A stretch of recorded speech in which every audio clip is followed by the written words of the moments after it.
Number 8, which is right up my alley, but at the same time, my wife has become much more adept and skilled when it comes to things of technology. There were even certain things that I do now that she was the one who kind of showed me a little inroad in how to do certain things. So it's good to have two individuals who at least are, even if you're not at the level to being a coder or a programmer, but just to be adept in the ways of what's going on around you. And that's the implementation of technology in your overall plan, even in the daycare that we have right here.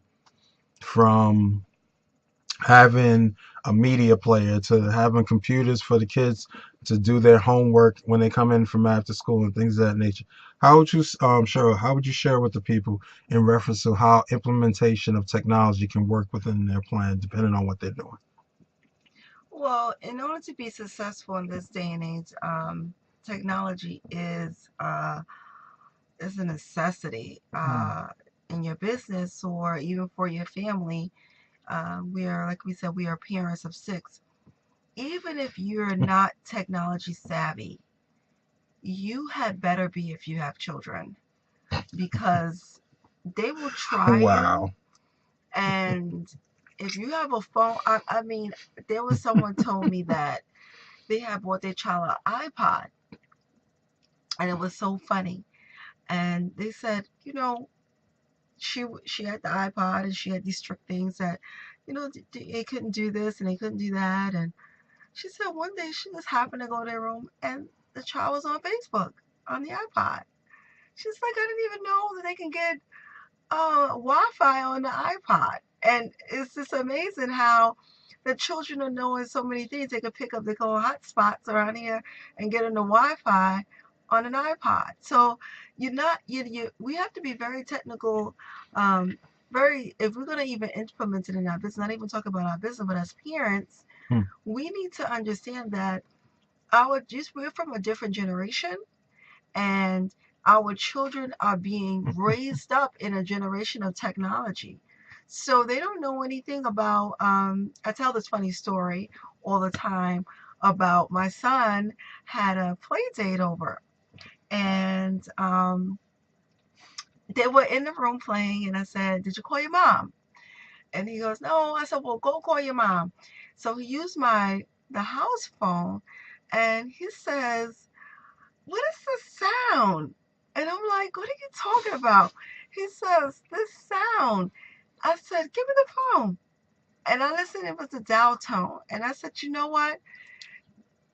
It's funny because the kids nowadays Oh boy. have no idea Mm-mm. about a rotary phone, about a dial Pulse tone, tone. pulse and It tone. don't even have a clue about dial one before the number.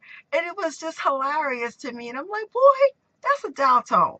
And he's like, what's a dial tone? And because it really, in actuality, when they have a cell phone, you don't hear a dial tone. You just dial a number. And it brought me back to say that technology has catapulted us into another type of future that if we do not have technology sound, then we need to get in classes and sit down behind in a class and get technology sound. Um, there are certain things in a computer that I've learned to do where I will go on YouTube a lot because there's a lot of times where you can learn a lot of things So on the YouTube is your web. friend? It's a lot of things I've learned on YouTube. You just plug in something. I've learned how to do edit things, edit photos.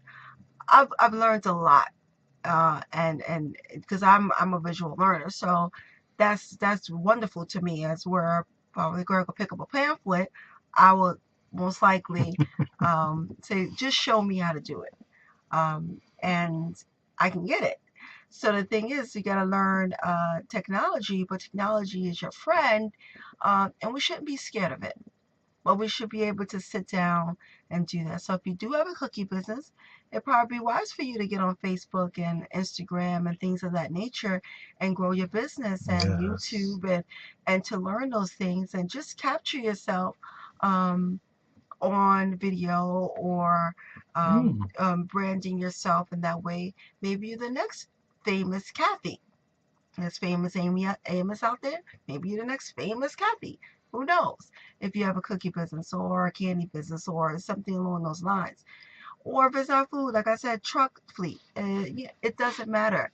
The whole point is that if you see that vision for yourself, then go get in a class, go get under some tutelage of someone that has the knowledge already, and glean from them. If you have time to volunteer, that's a lot of experience. Getting your hands-on experience is the best knowledge you will ever have. Because in school, especially when you go for your master's, there's something called either a practicum or internship that you're going to have to do, because that hands-on experience is a must. So even with doctors, they're practitioners. They're practicing on us. And we were just talking about this the other day when I had an operation and it failed. Because it was an intern, it was practicing. It's not 100%, but you sign something that says at 3%. It's never, nothing is ever 100. So, but that's the thing is that you're learning. But what are you learning? Very good. And one of the things, as Cheryl was sharing, and it came to mind, if you don't have at least basic computing skills, and as Cheryl was alluding to, Facebook page, especially if you're in business, we're going to just give you some little nuggets. If you're on Facebook, it's not necessary just to be on Facebook just to see, some of the weird stuff that's going on. You should be on Facebook to network, to figure out things that's work. As Cheryl said, YouTube.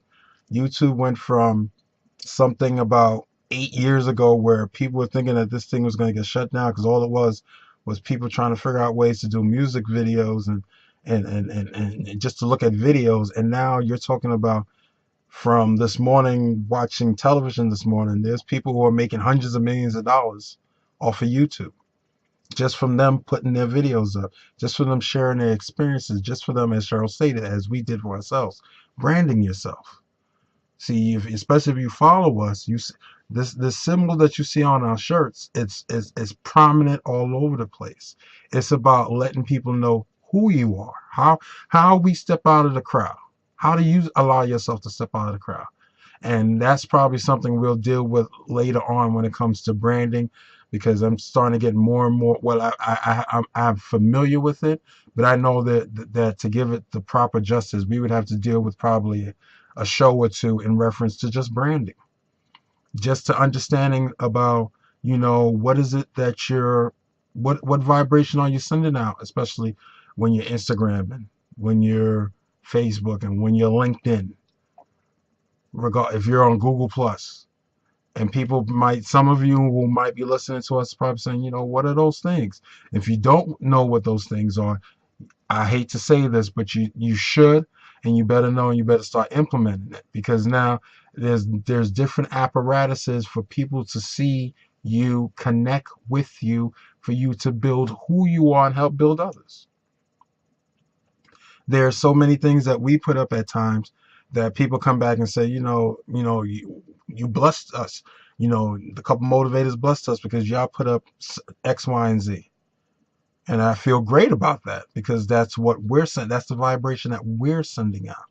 So if you're not understanding some of the things that is going on around you, and as Cheryl shared, as just being parents, when you start hearing the lingo and, some of you may not like some of these words that's about to come out my mouth, but when you hear YOLO or thought or, and all the other little different vernaculars that are thrown out there, and you're sitting there thinking that, your kids are just saying, no, you need to find out, some of the speak that your children are speaking about. And it's not necessarily going off plan with number 8 with implementation of technology.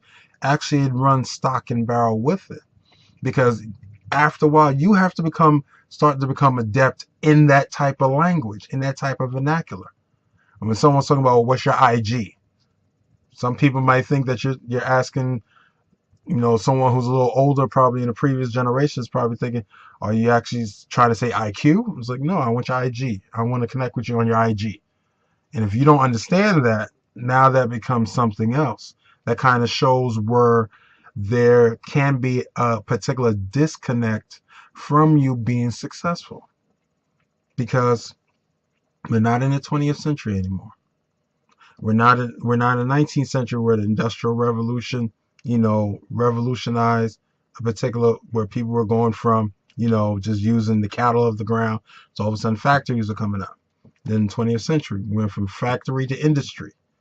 And now in the 21st century is actually more or less your mental capacity and how you're actually manipulating how you are presenting yourself. And it's not necessarily just, as Cheryl said, you can have the greatest cookie.